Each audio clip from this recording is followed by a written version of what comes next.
Okay, let me give you guys the 411. It is cheaper to live in the Philippines than to live in the USA. Not only is it cheaper, but you will have a higher quality of life living in the Philippines, much greater than the quality of life than you have in the USA. And that's by several standards. You spend a tremendous amount of money, energy, and downtime with your health. Why? Because of the food and the types of food that you eat. Here in the Philippines, you're going to get fresh food on a daily basis. Fresh, straight from the ocean. Fresh, straight from the farms. Chickens, goats. All of these animals are going to be fed not with chemicals, grass, natural foods that these animals eat. They feed them. Okay? So you're going to save on your health. You're going to save on your dollars. Let me tell you, living in the Philippines is cheaper than living in the USA. Hey, please do me a favor. Hit the subscribe button. Give me a thumbs up. If you like it, give me a thumbs up. Tell me what you think about it. Leave a comment. Okay? I need your help. Help me to provide for you the information that you're going to need in order to get here to the Philippines. So how do you live cheaper and live better in the Philippines than in the USA? You buy food. A lot of people buy food daily, meaning in the morning they go out to the market. When the boats come in, they buy fresh fish. Breakfast, lunch, they go out in the afternoon. They buy fresh fish, fresh chickens for dinner. They do this on a regular basis. The stores, they carry all of these, we call them malls or convenience stores. Here it's called a palengke. You have a whole host of vendors, mom and pop vendors, and they're selling fresh items every day. Maybe sometimes could be a 5-minute walk. Sometimes could be a 15-minute walk. If you're driving, could be a 2-3 minute drive. Most people do this on a daily basis. They don't store food in their refrigerator. Most Filipinos, when you come to the Philippines, you'll see what's in their refrigerator: baby milk, maybe some vitamins, maybe some chocolate candy, couple of vegetables maybe. They don't store food like we do. They don't freeze food. But it's an option. You have that option. You see, you have that option because it doesn't cost you much to get someone in your neighborhood to go to the market and buy you whatever fish you want, how many chickens you want, how much goat you want, how much lamb you want. They'll go 20 pesos, 10 pesos. They'll go for you and bring it back to you. Okay? And for 2,000 pesos, you can get somebody to cook your food 3 meals a day, 7 days a week for 2,000 pesos.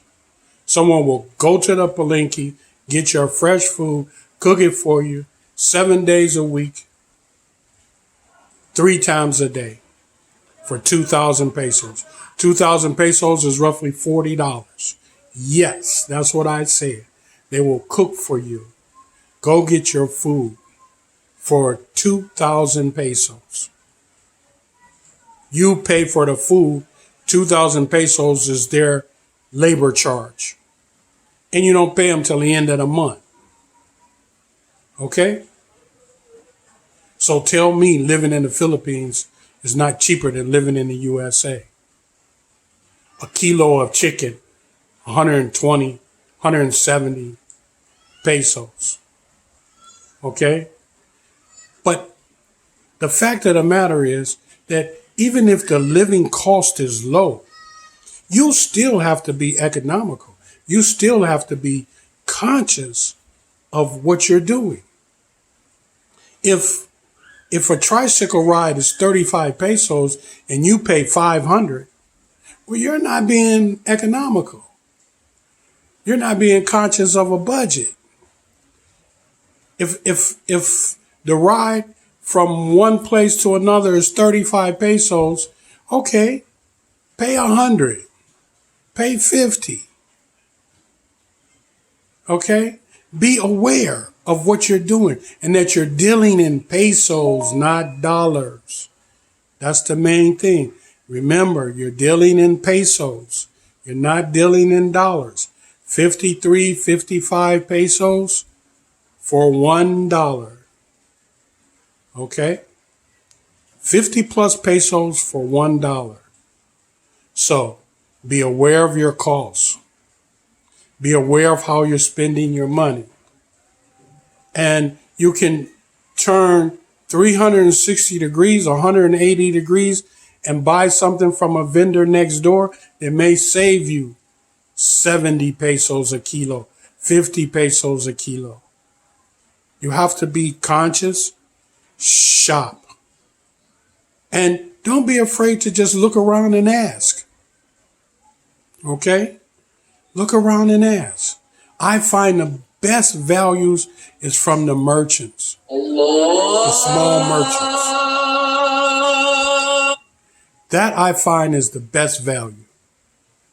If you can buy from the small merchants, I think you're going to get the best deal.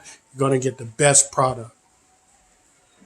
Be aware of how and where you're spending your money.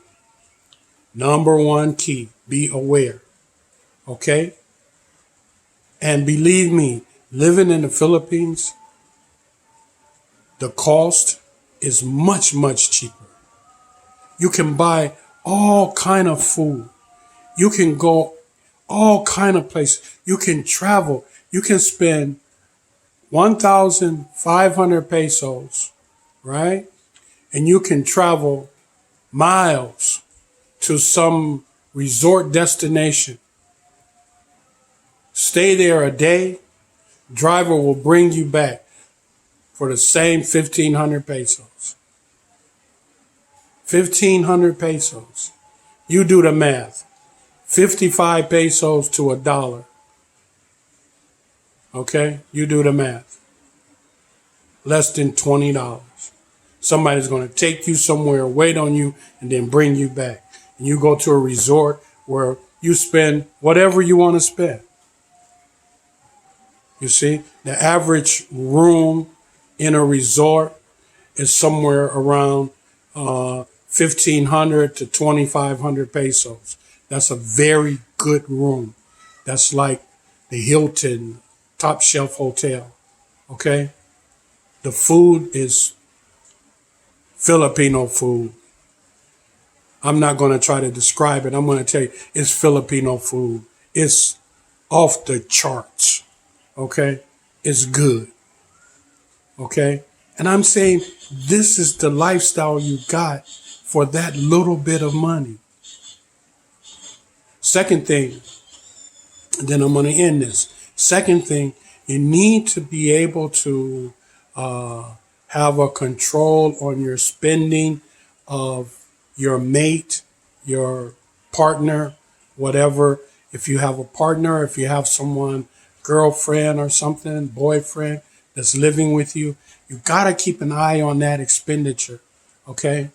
Because one thing for sure and two for certain, Filipinos look out after each other, okay? Now, this is one thing I want to tell you about, and I want you to be conscious of this, and I want you to be aware of it, okay? Is that if you have a mate, a partner, and you're enjoying certain privileges, it's going to be her natural born instinct that those same privileges is enjoyed by her family. So let's take, for instance, you go to the resort. Hey, buddy, she's going to try to find a way to get her family to the resort with you. Okay? No in the Philippines is gold. It's worth gold. You have to learn how to say no. Okay? And when you say no, you're going to get respected and you're going to save money. You got to learn how to say no. All right? So know when to say no. You know, you can't be Captain Save-A-Ho. You can't support the whole clan. Can't support the whole family. Okay? You pick the time and place when you choose to entertain, wine, and dine family at your expense when you want to do it. Don't be shotgunned into an event whereby which you're paying thousands of pesos because she invited 12, 13 members of her family where you just invited her. And now you're stuck with a tab. Be smart. Okay? Be smart. So remember that. That's just part of the culture though. See, in the US, we don't think like that. We don't think about our family, brothers and sisters, cousins want to enjoy time at the club or here or there, and we call them, go get them and tell them come on, and then we ask Bubba, hey, pay for my cousins too. No, we don't think like that. You see, if anything, we ask Bubba to pay for us. Okay, but they want their families to enjoy the better things in life, especially if they're enjoying them. Okay, but you got to say no, because otherwise you're going belly up. Okay, listen. Thank you for your time. Appreciate it. If you like it, give me a thumbs up. Okay? Please hit the subscribe button. See you guys tomorrow. Bye now.